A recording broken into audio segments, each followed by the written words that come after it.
Every night, something inside her whispered in voices that didn't belong to any human. Wow, just let that sink in for a second. That is an incredibly chilling detail from the case file we're looking at today. You know, when the nuns of this quiet, peaceful convent looked through a bedroom window one evening, they realized a completely terrifying truth. The evil they were sensing, it wasn't just haunting the physical grounds of the church.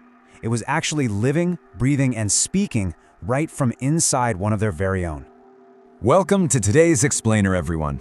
Today, we've got a fascinating, but honestly deeply unsettling case file to unpack. We're going to do a complete step-by-step breakdown of a really dark paranormal account out of Kolkata, known as the Sin of Sacred Heart. So let's just dive right in and see how a place of ultimate sanctuary transformed into an absolute nightmare. Part 1. The setting and the subject. So Sacred Heart Church, right in the heart of Kolkata, was famously known as a bastion of prayer, silence, and devotion. And hidden right behind the chapel was a convent hostel. This was supposed to be a spiritually fortified place, right? A safe haven for young women dedicating their entire lives to humanity and faith. But all of that peace was completely shattered on a cold Saturday evening in March. That's when Mother Superior Agnes brought in a brand new 22-year-old trainee named Maria. Now, she was introduced as a child chosen by God, but Maria's physical demeanor told a completely different story.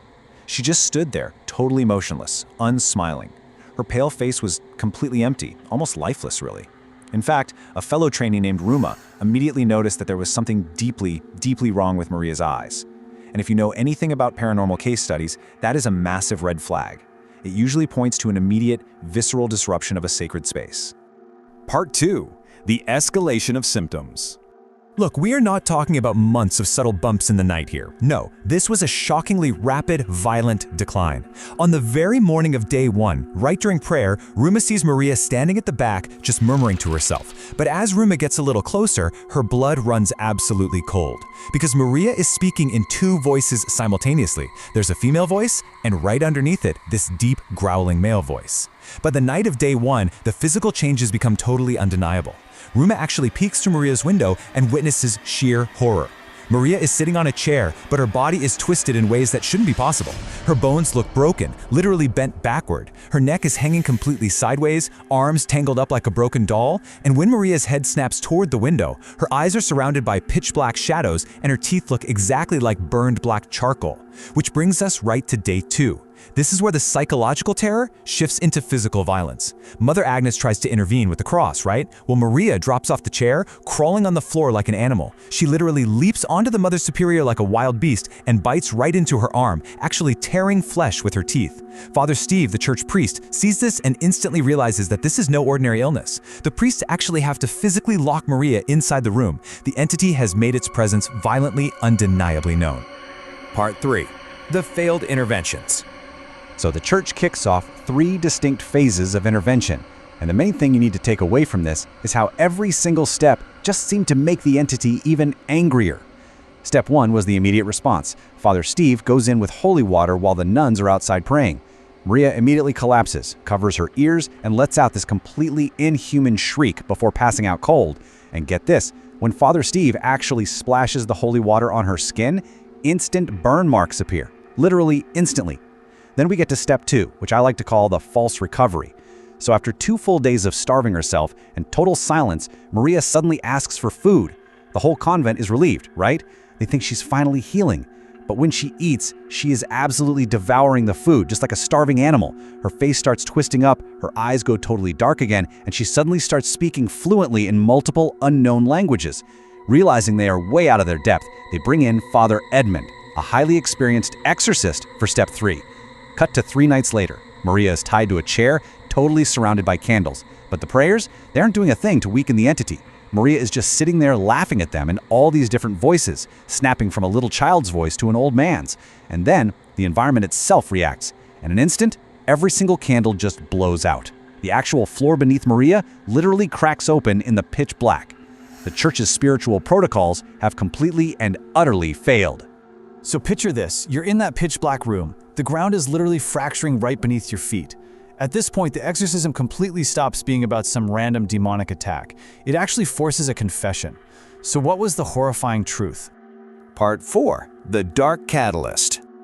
To really understand what's happening here, we have to look away from the demon for a second and focus on the human beings in that room, because the source text reveals that this haunting didn't actually start with a demon at all.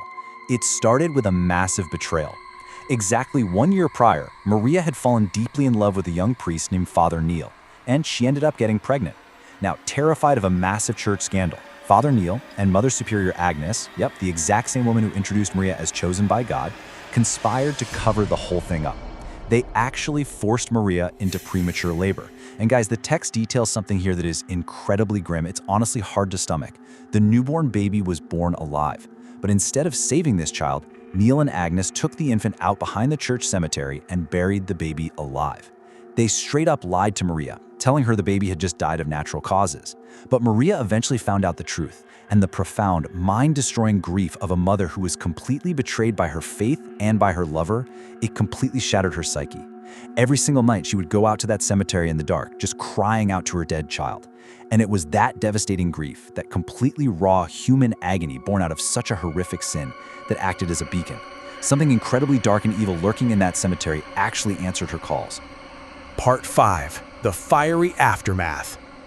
Back inside that exorcism room, Maria's body suddenly starts shaking violently. The demonic entity is growling, demanding that they bring Father Neil into the room right now. And when Neil finally walks in, Maria doesn't even scream at him.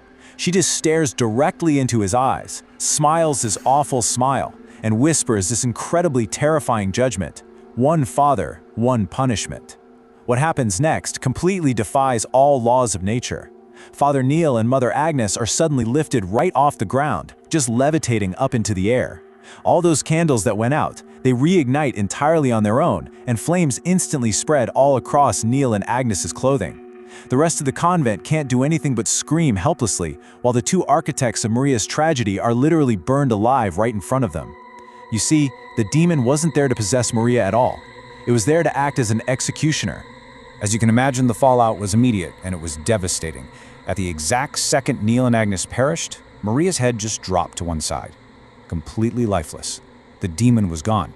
Its gruesome task was finished. After that horrific night, Sacred Heart Church was permanently closed down.